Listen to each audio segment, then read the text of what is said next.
Welcome back नाजरीन। वक्फे पे जाने से पहले आपसे बात हो रही थी इस चीज़ की कि मतलब आप किस तरह हमें इसी माहौल में जीना है, इसी माहौल में सरवाइव करना है। तो लिहाजा हम वो कोशिश करें।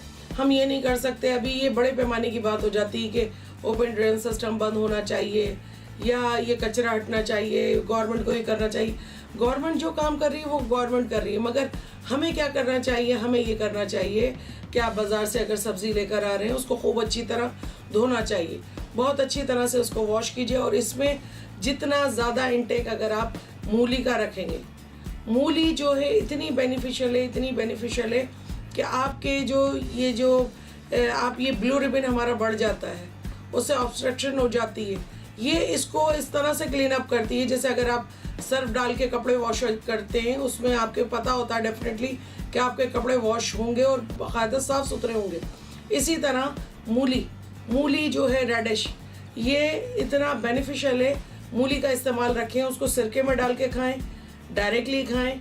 और हमारे यहाँ अल्हम्दुलिल्लाह अल्लाह का शुक्र है कि पाकिस्तान में कराची में मतलब मूली की काश्त एक आम काश्त में समझा जाता है, तो ये भी नहीं कि बहुत कॉस्टली है। इसको पका के खाने में उसकी जो ग़ज़ाइयत है मैं समझती हूँ मर जाती है, क्योंकि हमारे यहाँ वो भूनने का सिस्टम जो है उसमें हम ग़ज़ाइयत को मार देते हैं। तो मूली तो इजीली आपने देखा होगा कि बाकायदा सैलेड वगैरह जहाँ मिल रही होती है छोटी छोटी शॉप्स पे, और अक्सर जगहों पे मैं देखती हूँ। अभी पिछले दिनों में तारिक रोड पे खड़ी हुई थी ऐसी एक काम से, उस पर हम किसी का वेट कर रहे थे, तो सामने से एक देखा कि बहुत अच्छा सैलेड का बना हुआ बहुत ठेला खूबसूरत सा, मुझे दूर से मैं समझी शायद कोई शो पीस वगैरह। वो जब मेरे करीब से गुजरा ना, उसको फिर मैंने रुकवाया ड्राइवर से, मैंने कहा रोको इस पर क्या क्या है। देखा तो आप बिलीव करें बड़ा अच्छा लगा। उसने थैलियों में बाकायदा कट करके मूली भी रखी हुई थी, कोकम्बर भी रखे हुए थे, और ये ककड़ी जो होती है ये थी, प्याज थी, चुकंदर था। आप यकीन जाने इतना अच्छा लगा। मैंने उसको कहा कि ये, तो उसने मुझसे पूछा कि आप मिक्स लेंगी क्या? मैंने कहा मिक्स। तो उसने सब चीज़ें डाल के दी, और बिलीव करें 50 रुपये में इतनी सारी थी, तकरीबन 1 किलो के करीब। उस पर लेमन उसने कहा डालूँ, मैंने कहा हाँ बिल्कुल डालूँ। प्लस मैंने उस पर पुदीने के पत्ते, आप बिलीव करें कि वो खा के जब मैं घर आई हूँ, रास्ते में खाती रही, आधा मैंने रास्ते में खा लिया। आप बिलीव करें 2-3 दिन मैंने इसी तरह फिर वो बाकी रख दी फ्रिज में, दूसरे दिन खाई। 2-3 दिन में मैंने ये देखा कि वाकई ये चीज़ें हम कहते तो हैं बीइंग अ डॉक्टर, हम खुद भी इम्प्लीमेंट नहीं करते। तो हर चीज़ का कहने का मकसद होता है इम्प्लीमेंट करना। तो अब मैंने एक रेगुलर ये कर लिया कि चंद एक जगह, पहले मैं इतना वो नहीं करती थी कि ये बाज़ार का, उसमें क्योंकि एडिशनल कोई चीज़ नहीं है। हाँ, उसमें आप नमक ना डलवाएं, उसमें आप ऊपर से चाट मसाला ना डलवाएं, ऊपर से आप ये ना करें कि उसमें लोग केचप भी वहाँ उसने रखा हुआ था। पूछा उसने मुझे, क्योंकि मार्केट की डिमांड होगी, तो वो बेचारा पूछ रहा था कि चटनी भी है बाजी, ये केचप भी है। मैंने कहा नहीं भाई, आप सिंपली मुझे जो नेचुरल फॉर्म में ना बस ये दो। तो 50 रुपये में इतनी, बजाय इसके आप वो 50 रुपये की कोल्ड ड्रिंक लें, उससे बेहतर मैं कहती हूँ आप कोई दही की या दूध की बनी हुई लस्सी ले लें, वो बेनिफिशियल है आपके लिए। उससे बेहतर है बजाय कि आप पकोड़े खा रहे हैं, ये छोले खा रहे हैं, या वो बाज़ार के तले हुए ना आइटम आप खा रहे होते हैं, फ्राइंग चीज़ें होता है ना, लोग समोसे खा रहे हैं, चिप्स खा रहे हैं। उससे बेहतर है कि अगर आपको कहीं छोले उबले हुए दिखते हैं नेचुरल फॉर्म में, वहाँ उसने किसी भी तरीके से उबाले, मगर वो नेचुरल फॉर्म में, उसमें एडिशनल चीज़ कुछ ना डलवाएं। आप छोलों का इस्तेमाल कर लें, उसमें ज़्यादा है तो आपने ऊपर से प्याज डलवा ली, उसका इस्तेमाल कर लें। सेकेंडली आपने ये करना है कि बहुत ज़्यादा स्ट्रिक्ट उसमें बलाई बिल्कुल भी नहीं खाएंगे, अचार आप बिल्कुल भी नहीं खाएंगे।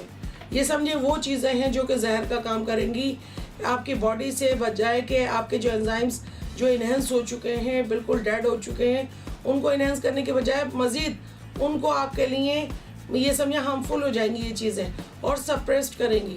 तो उससे बेहतर है कि इन चीज़ों को अवॉइड करें कि आपने ये नहीं खाना है।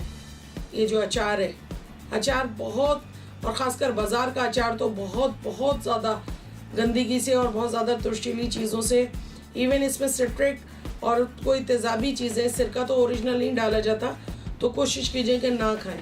अगर घर में विदाउट कलर बना है और मूड है, कभी महीने में 1 दफ़ा, मगर ड्यूरिंग ट्रीटमेंट कोशिश कीजिए कि ना खाएं।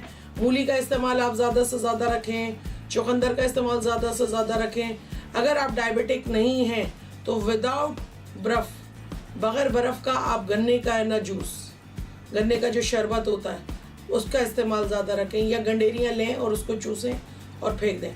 और सबसे सबसे इम्पॉर्टेंट चीज़ जो है, इन सब चीज़ों में सबसे इम्पॉर्टेंट चीज़ है अपनी अनहाइजीनिक कंडीशन जो आपकी है कि बाकायदा आप अपने नाखून जिस नेल कटर से काट रहे हैं तो प्लीज़ काइंडली वो अपना सेपरेट कर दें। जो बीमारी आपको हो चुकी है कोशिश कीजिए कि वो दूसरों को ना हो। अपना जो कंघा है जिससे आप ब्रश कर रहे हैं वो कंघा अपना सेपरेट कर लीजिए। आपका जो टीथ ब्रश है जिससे आप ब्रश कर रहे हैं वो ब्रश प्लीज़ बिल्कुल अलग रख लीजिए। कोशिश कीजिए कि जब आपने धो लिया धूप में उसको सुखाएं, किसी एक शॉपर में करें और बांध के रख दें। आपका साबुन, आपका तौलिया, ये देखें वो चीज़ें होती हैं कि जो अगर आप अपनी फैमिली से, अपने लोगों से प्यार कर रहे हैं ना, तो कोशिश कीजिए कि अगर आपको कोई बीमारी हो गई है या कोई इसमें इशू नहीं है, आपकी ट्रीटमेंट चल रही है, दूसरों तक ना स्प्रेड करें, दूसरे लोग इस बीमारी में शामिल ना हो। एक हेल्थी है ना अपने फैमिली को रखिए, एक खुशबाश अपनी फैमिली को रखिए, एक बहुत अच्छे तरीके से अपनी फैमिली को रखिए। उनको जाहिर भी नहीं होने दीजिए कि मुझे इन चीज़ों का पता है। मैं अगर अपना ब्रश अलग रख लेता हूँ या मैं अपना कंघा अलग रख लेता हूँ या मैं अपना नेल कटर अलग रख लेता हूँ, तो उनको बताइए कि मैं जिस बीमारी में आ गया हूँ, मैं नहीं चाह रहा कि मेरी फैमिली या मेरे कुलीग्स इस बीमारी में से आएँ। उनको बताइए, ऐसा नहीं कि आपको कोई दूसरा टोकेगा तो शायद मुझे लगता है कि वो ज़्यादा बुरा लगेगा। इस प्रोग्राम के तवज्जुह से आपको आगाह करना, आपको बताना, आपको समझाना, मकसद ये होता है कि बजाय कि मुझे कोई दूसरा कहे कि भाई आप अपना ये कंघा इधर क्यों रख दिया, हमने कहीं सुना था ये कंघा भी नहीं, क्योंकि उसमें आपके पोर्स खुले हुए होते हैं, मसाम है।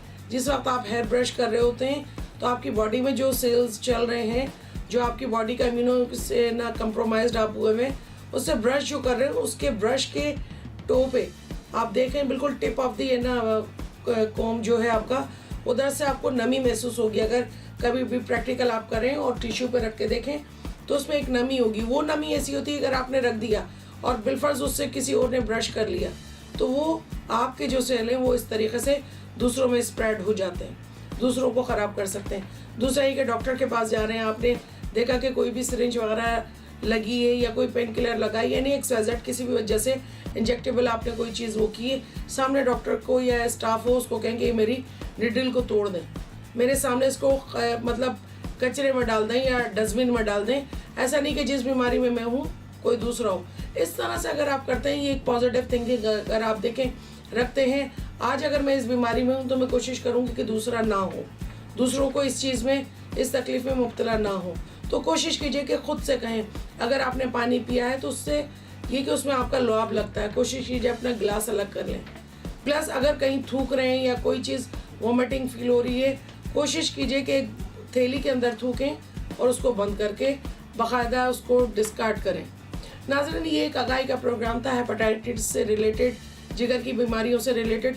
इंशाल्लाह अगले प्रोग्राम में भी हम इस टॉपिक को कंटिन्यू रखेंगे क्योंकि ये एक छोटा टॉपिक नहीं। इंशाल्लाह अब हम नेक्स्ट प्रोग्राम में भी इसी टॉपिक को कंटिन्यू करते हुए बात करेंगे। जब तक के लिए इजाज़त, अल्लाह हाफ़िज़।